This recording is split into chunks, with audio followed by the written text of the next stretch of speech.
taken me 3 days to get here. I'm in northeast Afghanistan, in Badakhshan, which is one of the remotest parts of Afghanistan.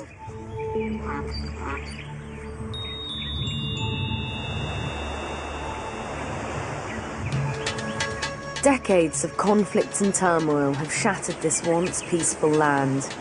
This is now one of the poorest places in the world, where half the population live on less than 50p a day.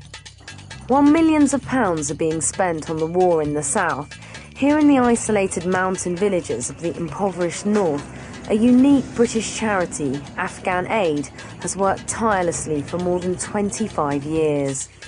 They provide agricultural support so people can feed themselves, get children back into education, and build essential roads and bridges. Afghan Aid have a staff who are almost all local with a huge amount of knowledge and expertise. They're trusted by communities and leaders, and this is particularly important when working with women. There's a traditional culture here that restricts women from being freely seen or spoken to by men or foreigners. Life here in Afghanistan has always been particularly tough for women. During the Taliban's reign, they were forced to hide away in their homes and were suffocated by the rules. They weren't allowed to go outside of the house for work, go to school, or even to laugh out loud. Public whipping was the punishment for not covering your ankles.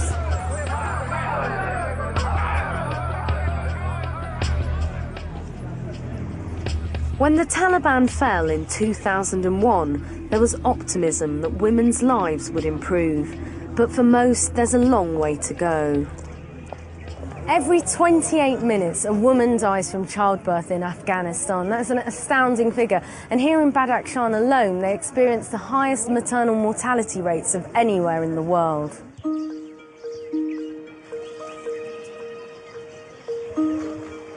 There are only about 2,500 midwives in a country of around 30 million people. And in this incredibly remote area, medical facilities are almost impossible to find. If there are complications in childbirth, a mother may have to travel for up to 6 days in very harsh conditions. To stop 50 women a day needlessly dying, Afghan Aid were teaching volunteer women in the villages to share basic healthcare information and assist women giving birth. But the money for this training has run out. This is Mughal, who was trained by Afghan Aid, and right now we're going to visit Fazila, whose twins were delivered by Mughal, and there they are. Salam alaikum. But they're here. Hello. When Fazila gave birth, one twin was breech. She was alone and in excruciating pain. Mughal was summoned, and with the simple skills she had learned from Afghan Aid, she was able to pull baby Paragal out and resuscitate her. So, Mughal, what are the usual practices of giving birth?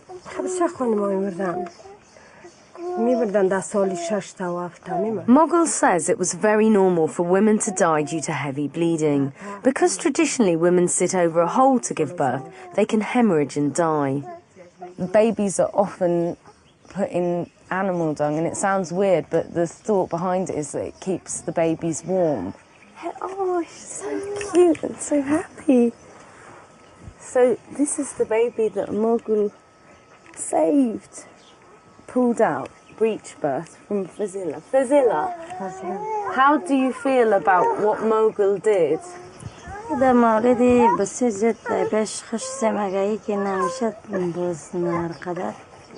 Fazila was saying that she owes her life to Mughal.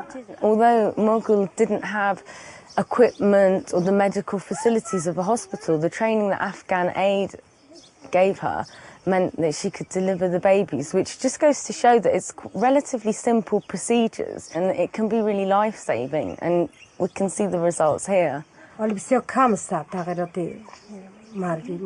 Mughal says the number of deaths has decreased. 20 women used to die in the village every year. Now the numbers fall into 2 or 3.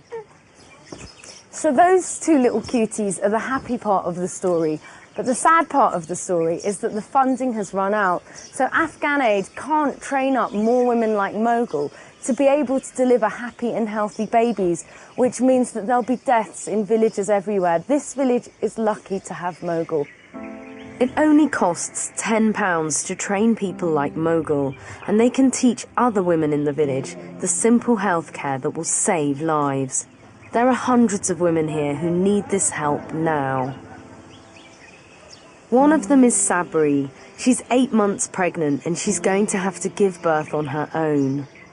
When you have had your children previously, has it been difficult? She says it was very hard. As there are no doctors or clinics or facilities, when she's had children previously, she's had to have them in the house. There's also no transportation, and she experienced very, very heavy bleeding. And so now, with her 7th child on the way, she feels very poorly and very weak. And her greatest fear is who will look after her other children if she does die. So you see, Afghan Aid really do need your help so that they can get their healthcare workers back into remote villages again, administering relatively simple procedures that will mean mums like Sabri don't have to go through childbirth alone and afraid again.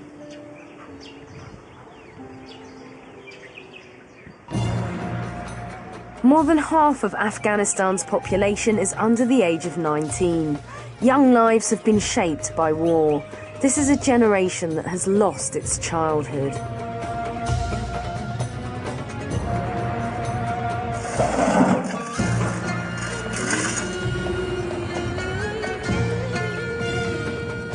Nearly a quarter of children don't reach the age of 5, and those who do survive often have to work hard with no chance of going to school. But Afghan Aid is working to give these children back their childhood. Over the last few years, it's reached out to more than 3,000 children, giving them a place to meet and share their problems. It also teaches them to gain the confidence to demand basic rights and education, and of course, simply to play. More than half of Afghan girls under 16 are forced into marriages, often to men more than twice their age. They're married long before their immature bodies can cope with the rigours of childbirth, which makes them 5 times more likely to die than women in their 20s. Asima is just 16. She was forced to be engaged at 14. Asima says that with Afghan Aid's teaching and support, she was brave enough to convince her family to break the engagement so she can finish school and achieve her dream to be a doctor. Asima says, and it's really brilliant that she's got it all planned out. After school, then she wants to go to university, and, you know, she's really excited. You can just see in her face.